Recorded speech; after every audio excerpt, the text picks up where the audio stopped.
Hey everyone, Walt here from Walt in PA. As the name implies, my name is Walt, and this is a motovlog based in Pennsylvania. In today's motovlog, I'm going to try this again. So I think a couple of videos back, I showed you this third camera, and I talked about how I wanted to get some extra footage to kind of throw it in there and liven up the videos a little bit. Well, I put it on the opposite side of the bike on this slider here facing backwards, and my hope was that I would capture all of this kind of interesting footage with my leg and the brake lever.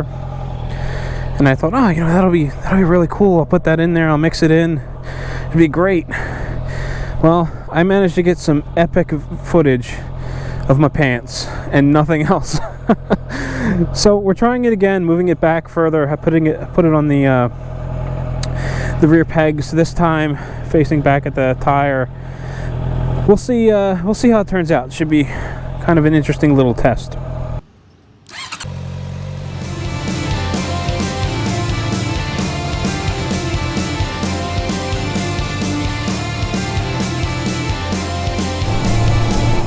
So before we get started with today's motovlog and the actual point of this video, I want to give you a little information about me so that you can kind of understand maybe a piece of where this comes from, or a portion of where this whole thing comes from. So I work from home now. As a result of the pandemic, I work full-time remotely from my house, and my current computer setup includes 3 monitors.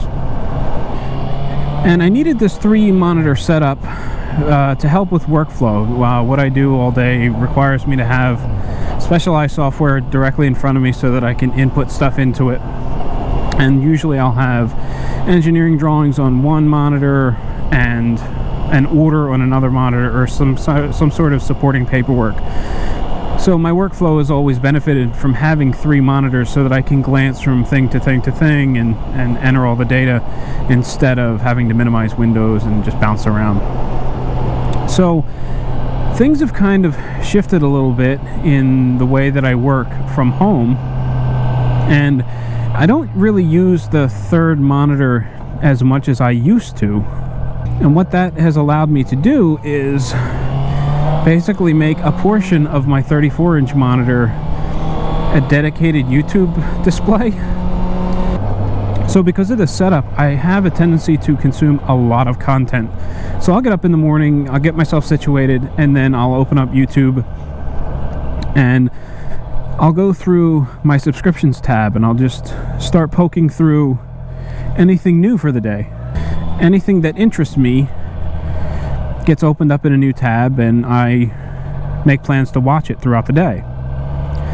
And I don't know, any given morning I may wind up opening 10, 12 tabs and watching them while I work. Now, I can't sit there and watch the video and give it my full attention, but what I can do is glance over it every so often. So I'll watch, say, 50% or more of the video actively, and then I'm just kind of passively listening to the other portions. So that's just a really long-winded way of saying I watch a whole lot of YouTube stuff. So while going through this YouTube routine the other day, I came across a recommended video from Boots and Jeans Riders. Now, if you're not familiar with Boots and Jeans, they are a duo, husband and wife, out in the California area, I believe. They produce a variety of content, which is really good. They have regular motovlogs, which is actually what I'm referring to what I will be referring to as soon as I get done babbling. They do destination rides where they'll go on long trips together and show you awesome places. And then they have these technique videos, which are produced really well and just very informative. I enjoy watching them. So when you subscribe to Boots and Jeans, you get a wide variety of content. A little bit of this, a little bit of that, and it's all done very well. So, the other day, I was watching I was kind of going through the YouTube recommended stuff, and I came across a boots and jeans video that was a little older.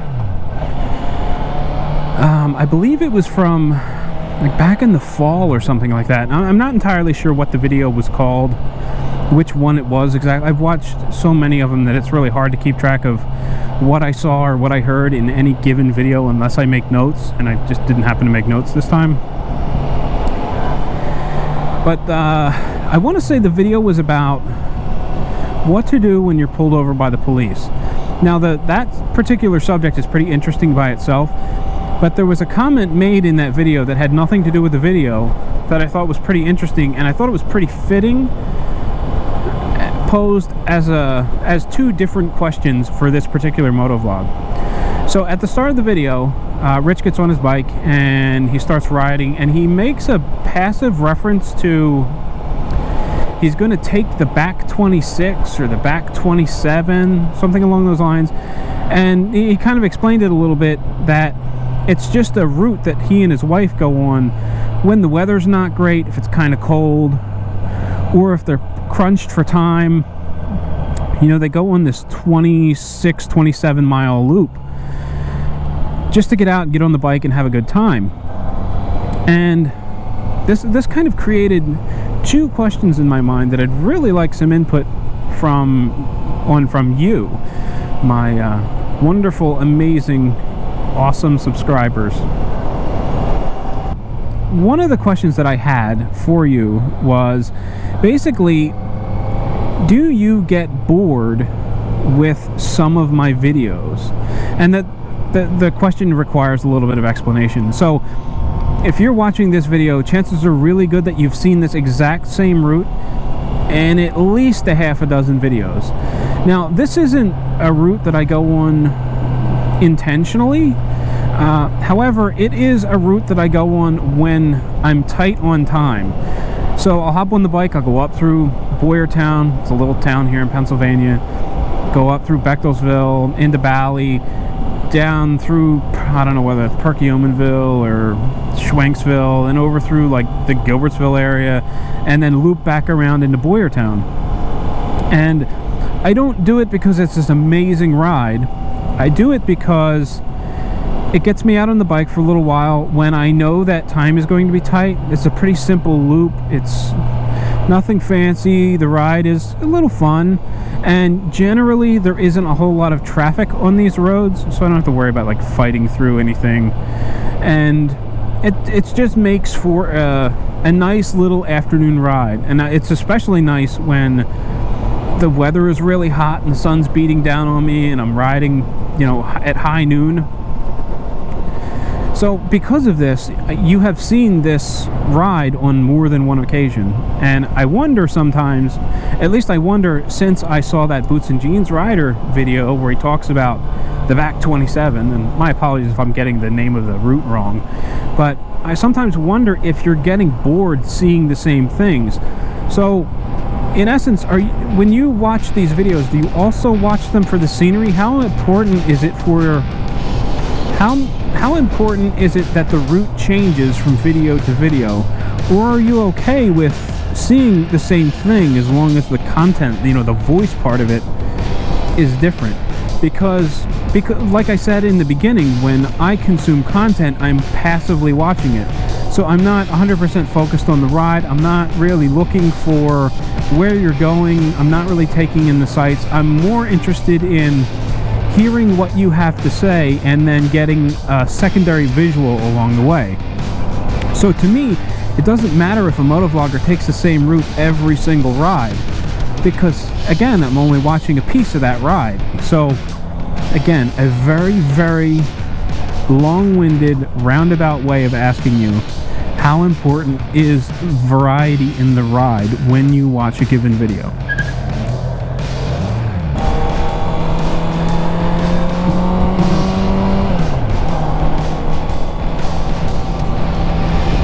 So now the second part of that question, which is, do you have your own back 27? Or, you know, do you have your own route that you take when time is tight? Or do you just get on the bike and you just go and you wind up wherever you wind up? I like to do that sort of thing when time isn't an issue, but for instance, like right now, I hopped on the bike during my work lunch, and I'll be taking a slightly extended work lunch. So I really need to get back within an hour. Your usual lunch break is 30 minutes. So I need to get out, I need to de-stress a little bit, have a little fun on the bike, enjoy myself, and then get back in about an hour. And I can't really go on adventures if I'm constantly looking at the clock. Like, you know, am I going to get back to work in time? Is someone going to need something and I'm not going to be at my desk? You know, what is the deal? And, you know, this sort of route, this predetermined, I know it's going to take about X number of minutes, is really fitting for those times. So, again, very long-winded way of asking you, do you have a predetermined route that you like to ride?